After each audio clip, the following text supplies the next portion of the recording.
Nessa aula de hoje, vamos ver a equivalência como uma das estratégias de tradução. Vamos partir da definição da autora Heloísa Gonçalves Barbosa. E ela diz o seguinte: a equivalência consiste em substituir um segmento de texto da língua original por um outro segmento da língua traduzida que não o traduz literalmente, mas que lhe é funcionalmente equivalente. Esse é um procedimento geralmente utilizado para traduzir clichês, expressões idiomáticas, provérbios, ditos populares e outros elementos cristalizados da língua. É interessante o que ela diz, porque, em primeiro lugar, ela define no que consiste a equivalência, e, em segundo lugar, ela expõe diante de quais fenômenos linguísticos a equivalência vai ser aplicada. Então, vamos analisar a primeira parte, que diz: a equivalência consiste em substituir um segmento de texto da língua original por um outro segmento da língua traduzida que não o traduz literalmente, mas que lhe é funcionalmente equivalente. Ou seja, na equivalência, o que se busca reproduzir é o sentido, sim, o sentido conotativo da palavra ou da expressão.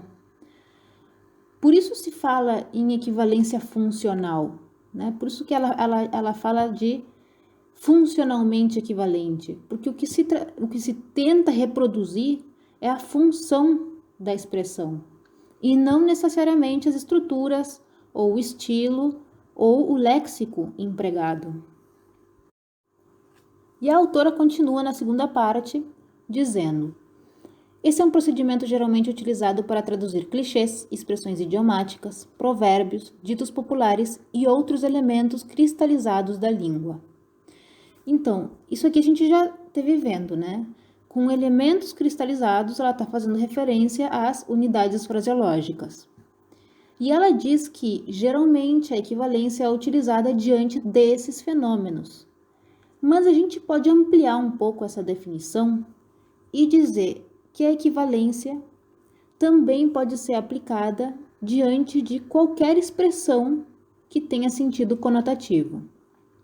Ou seja, qualquer palavra ou expressão não necessariamente cristalizada do idioma que seja usada com sentido conotativo pode ser traduzida com uma equivalência, sim? De maneira que a tradução resgate o sentido da expressão e não necessariamente a sua forma, a sua estrutura ou o seu léxico, sim?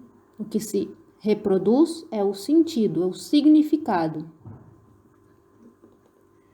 Então, vamos ver alguns exemplos de equivalência que surgiram após uma breve análise contrastiva que a gente esteve fazendo em grupo entre o livro Primavera con una esquina rota, de Mario Benedetti, e a sua respectiva tradução para o português. A tradutora do texto é Eliana Aguiar e o título em português é Primavera num Espelho Partido. Surgiu a expressão caras largas. No dicionário da Real Academia Espanhola, cara larga aparece como uma expressão cristalizada que significa cara que expressa tristeza ou contrariedade. E na tradução, o que a tradutora fez foi manter o substantivo caras e utilizar um adjetivo, jururus, sim? De acordo com o dicionário Hawais, jururus é um regionalismo do Brasil e significa que perdeu a alegria, triste, melancólico. Então, embora caras jururus não seja uma unidade fraseológica em português, sim, em português não é uma expressão cristalizada, sim, é simplesmente um substantivo com um adjetivo. Mesmo assim, se trata de uma equivalência, sim, porque o que a tradutora fez foi manter o sentido da unidade fraseológica do texto-fonte. Surgiu também a expressão idiomática por si las moscas. De acordo com o dicionário, se trata de uma locução adverbial coloquial e significa por si acaso, por lo que pueda suceder. E a tradutora, aqui aconteceu algo parecido. Ao não achar uma expressão idiomática equivalente na língua-alvo, ela traduziu mantendo o sentido, só que não de forma idiomática. Ela usou uma estrutura literal. Se por uma eventualidade. Hacer rancho aparte. De acordo com o dicionário, se trata de uma locução verbal coloquial que significa alejar-se ou separar-se de las demás personas en actos ou en cosas que pudieron ser comunes a todos. Aqui também, a tradutora, na falta de uma expressão idiomática equivalente, ela transferiu o significado da expressão, mas com uma estrutura literal. Se reuniam à parte. Mirar com buenos ojos. De acordo com o dicionário, se trata de uma locução verbal que significa mirarlo com afición ou carinho. E a tradutora empregou, aqui sim, uma unidade fraseológica equivalente, ver com bons olhos. Essa expressão, além de equivalente, ela é semelhante à expressão original, né? Isso acontece pela proximidade dos dois idiomas. Entre o português e o espanhol, muitas unidades fraseológicas são semelhantes, mas mesmo assim se trata de uma equivalência. Dios le dá pan al que no tiene dientes. Nesse caso aqui, a gente está diante de um enunciado fraseológico.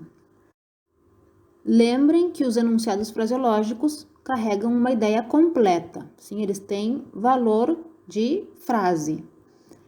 E de acordo com o Centro Virtual Cervantes, no seu refraneiro multilingüe, se trata de um refrão que se emprega com ironia para aludir a quem não pode aproveitar as riquezas ou os benefícios que recebe.